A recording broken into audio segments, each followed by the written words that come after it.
Guys इस question को देखिएगा, बहुत सारे लोगों ने इसके ऊपर एक वीडियो सॉल्यूशन भी डाला हुआ होता है, एक वीडियो बना के एक्सपेरिमेंट के थ्रू समझाते हैं। तो क्वेश्चन ये है हमारे पास कि अ बकेट कंटेनिंग वाटर, एक बकेट है, एक बाल्टी है जिसके अंदर पानी भरा हुआ है। अगर इसको रस्सी से वर्टिकल सर्कल में घुमाते हैं तो इसके अंदर जो पानी है वो नहीं गिरता है अगर हम तेज तेज घुमाते हैं। तो सवाल है कि पानी क्यों नहीं गिरता। देखिएगा, मैं आपको बताने की कोशिश करता हूँ। जब आप हल्की स्पीड से घुमाओगे तो जाहिर सी बात है पानी सारा का सारा नीचे गिर जाएगा। तो इसका मतलब कहीं ना कहीं जब वर्टिकल सर्कल में ये ऊपर पहुंच रही है बाल्टी, तो जो पानी का वेट है वो नीचे को एक्ट कर रहा है। तो कहीं ना कहीं हमें कोई एक ऐसा फोर्स चाहिए जो इस पर लगे, इस पानी पर लगे, लेकिन अपोजिट डायरेक्शन में, जिसकी वजह से ये सारा का सारा पानी नीचे को न गिरे, इसका वेट बैलेंस हो जाए। तो उसके लिए हम इसको तेजी से घुमाते हैं तो पानी पर एक सेंट्रीफ्यूगल फोर्स लगता है बाहर की तरफ को। वो सेंट्रीफ्यूगल फोर्स जो है वो कहीं ना कहीं इसके वेट को मैनेज कर लेता, बराबर कर लेता।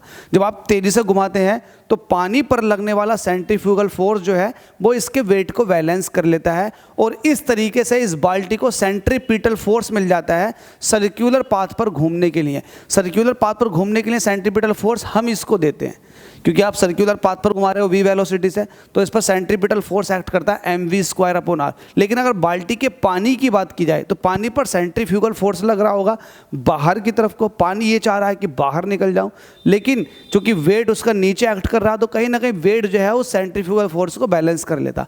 ऐसे ही समझ लीजिएगा कि एक पन्नी है, पन्नी के अंदर पानी भरा हुआ है और आप इसको घुमा रहे हैं। अगर पन्नी के अंदर छेद हो जाए तो आपने देखा होगा पानी जो है पन्नी को फाड़ता हुआ बाहर निकल जाता। तो पानी जो है वो हर वक्त सेंट्रीफ्यूगल फोर्स के इन्फ्लुएंस में बाहर जाने की कोशिश कर रहा है, लेकिन जो वेट है वो कहीं ना कहीं उसको वर्टिकल सर्कल में बैलेंस कर रहा है। दैट्स वाई उसको एक सेंट्रीपिटल फोर्स मिल जाता है जिसकी वजह से वो वर्टिकल सर्कल में घूम रही है। हालांकि सेंट्रीपिटल फोर्स उसको हम दे रहे हैं, जो सोर्स है वो सेंट्रीपिटल फोर्स दे रहा है।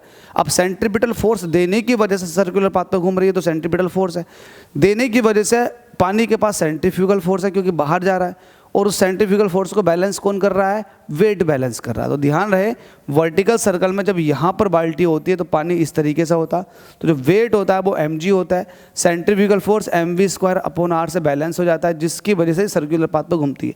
अगर सर्कुलर पाथ पर v वेलोसिटी से घूम रही है तो इसके पास सेंट्रीपिटल फोर्स mv²/r होता। आप कहोगे सेंट्रीपिटल सेंट्रीफ्यूगल के कैसे बराबर हो गया? बराबर होते, फॉर्मूला सेम होता है, लेकिन सेंट्रीपिटल और सेंट्रीफ्यूगल में फर्क है। सेंट्रीपिटल सर्कुलर पाथ पर घूमता है, सर्कुलर पाथ पर रोटेट कराने के लिए बॉडी को जो फोर्स होता है वो mv²/r होता है, जो सेंटर की तरफ को लगता है, मतलब ओवरऑल सेंटर की तरफ को जो फोर्स लगता है।